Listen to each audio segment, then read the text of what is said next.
Hola, buenas tardes. Mi nombre es Carolina Villa Martínez de la Maestría en Desarrollo Humano. Voy a presentar lo que es mi tesina enfocada a la cultura otomí en Santiago Yacuitlalpa. No, está mal enfocado. El nombre de mi tesina se llama Causas de la desaparición de las costumbres otomíes en Santiago Yacuitlalpan, Huixquilucan, México. El por qué elegí este tema fue algo como muy interesante. Yo vivo en una colonia muy cercana a Santiago Yancuitlalpan y en esta colonia yo nunca conocí acerca de las costumbres otomíes de la zona. Cuando llego a esta comunidad a vivir un tiempo, me doy cuenta que muchas de las costumbres eran muy diferentes del lugar donde yo crecí. Y me preguntaba, o sea, ¿por qué yo nunca pude conocer eso o por qué no sabía la existencia de esas personas, ¿no? Y de su forma de pensar, su forma de hasta su comida, ¿no? Que era diferente, sus fiestas patronales. Entonces, cuando yo llego a esa comunidad me doy cuenta que hay un grupo, o sea, no solamente que tengan esas costumbres y su forma de vivir, sino que había un grupo donde ellos se encargaban en reproducir todavía esta cultura. Entonces, me preguntaba yo qué era lo que llevó a que la cultura otomí se fuera desapareciendo y por qué yo no la conocí. O sea, tantos años yo llevo aquí viviendo 40 años en esta comunidad y todavía no conocía. Entonces, había o está pasando algo que ellos esconden o porque esta cultura no está a la vista de todos. Empezaré hablando un poco de lo que es la cultura otomí. La cultura otomí proviene de los altiplanos de Veracruz, del Estado de México, pero llegaron principalmente a toda esta zona y es donde realmente están la mayor cantidad de otomíes, ¿no? La palabra otomí significa flechador de plumas, según Moreno. Entonces ellos llegan acá y crean sus propias comunidades. Y hasta la fecha hay pequeños grupos en donde ellos siguen conviviendo junto con los mazahuas y otros grupos indígenas.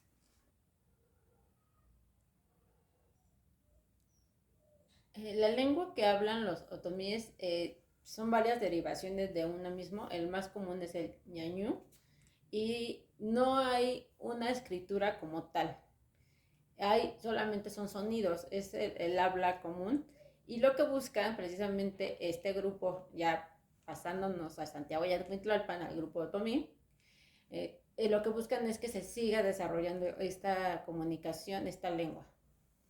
Ahora pasándonos directamente a nuestra población de estudio, puedo decir que el grupo, de acuerdo a la entrevista que se hizo, porque yo utilicé como único medio de datos la entrevista, ya que hay ahorita una problemática muy fuerte en la comunidad.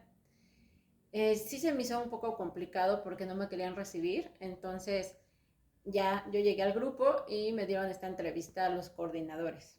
Ajá. Estos coordinadores me decían que su grupo está conformado con 40 personas, pero realmente los que están más activos son 12 personas. Y hay un jefe que es el que maneja toda la coordinación, pero actualmente la comunidad, sobre todo el gobierno estatal, no está como muy de acuerdo a donde ellos estaban ubicados, entonces les quieren quitar sus patrimonios y ellos están muy preocupados, por lo que yo también vi como algo importante que ellos, creo que algo que no se ha estado trabajando precisamente es la propaganda o el ejercicio de la cultura otomí. Santiago Yanguitlalpan se encuentra ubicado en el poniente de la Ciudad de México, colinda con Coajimalpa y Naucalpan. Entonces, el gobierno que lo maneja es de Huixquilucan y es una de las pequeñas comunidades de aquí. Como mencionaba anteriormente, ellos tienen sus tradiciones todavía muy arraigadas. Por ejemplo, yo lo que pude notar es la forma en que hacen los tamales. Ellos hacen la forma como si fuera una carterita, le llaman así. También hacen sus fiestas patronales, el de Santiago Apóstol y otras dos que van de acuerdo a las creencias que ellos tienen. No son como directamente con el patrono del pueblo, pero sí, son otras fiestas patronales. Y también tienen como otras formas de vestimenta, que lo que me mencionaban los coordinadores en la entrevista, precisamente es la gran discriminación que ellos han vivido. Yo les preguntaba por qué ya no se visten de esa forma o por qué ya se ha desaparecido la lengua tanto como ellos mencionan, y me decían que cuando eran niños, sus papás les decían que no hablaran esa lengua porque la gente se iba a burlar de ellos. Entonces, si la lengua era una fuente de rechazo, con mucho más razón sería la ropa. Por eso dejaron de utilizar como ese tipo de vestimentas, ¿no? Las mujeres también dejaron de utilizar las faldas grandes, las fajas que se usaban, los hombres se vestían de manta. Entonces, la principal problemática que tiene el grupo Otomí en Santiago Yancuitlalpan es la discriminación. Pero, ¿qué es la discriminación o cómo sabemos que es discriminar a alguien? La discriminación es algo que hace a las personas o a un grupo, aleja de la comunidad. Es como si fuera motivo de burla, motivo de agresiones, ¿no? Y ellos han vivido mucho eso. Otra de las cuestiones que es importante mencionar es también la modernidad. Los chicos, sus hijos de ellos, se han tenido que adaptar a la modernidad.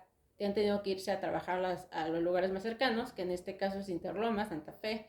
Entonces, esta nueva cultura capitalista, pues los absorbe, ¿no?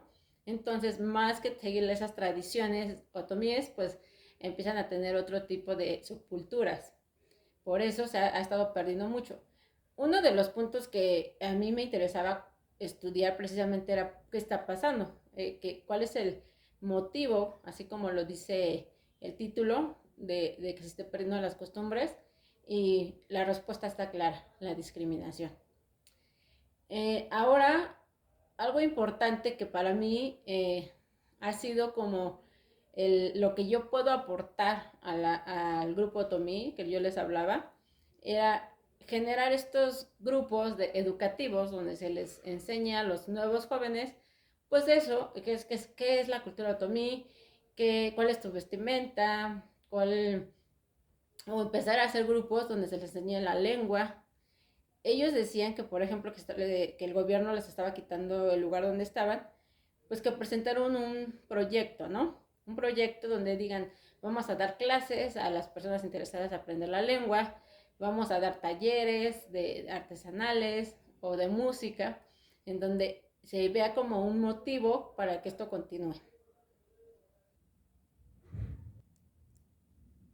Por último, puedo concluir que nosotros, como maestros en desarrollo humano, es una de nuestras tareas trabajar también por la no discriminación, por la promoción de las culturas indígenas, no solamente hablando ahorita con la cultura otomí, sino tantas culturas que existen en México y que no son vistas, que no son transmitidas a las nuevas generaciones.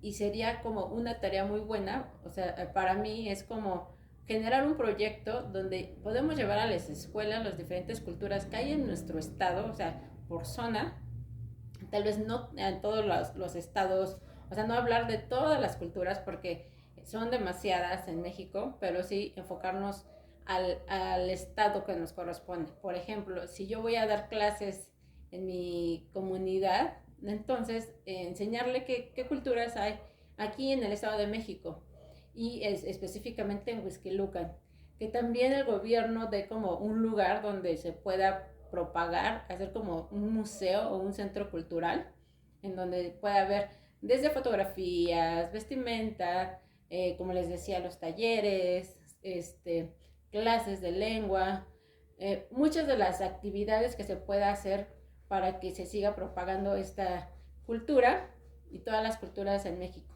Porque como mencionaba, desgraciadamente el desconocimiento es lo que nos lleva a la discriminación.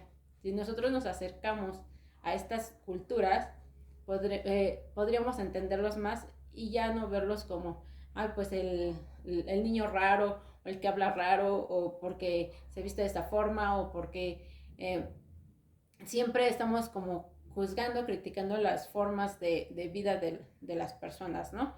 Y ahora que se está buscando mucho la no discriminación por ejemplo, en grupos como los homosexuales, como los grupos de culturas asiáticas y todo esto. Entonces es como fomentar también lo de México, porque no solamente es la no discriminación de hacia afuera, sino la no discriminación de adentro.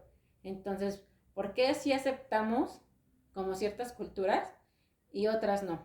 Un ejemplo de esto es, también lo mencionaba ahí en la tesina, de que aquí en Huixquilucan hay un grupo importante de la comunidad judía y a ellos se les acepta, se les respeta y de hecho se les llega a ver de una forma como positiva, pero a los grupos indígenas los hacen a un lado. Entonces yo decía, ¿por qué a unos sí los aceptan y a otros los discriminan? Entonces creo que es por el desconocimiento y uno de mis nuevas labores sería pues fomentar e informar a las nuevas generaciones toda la riqueza cultural que tenemos aquí en Huixquilucan. Gracias.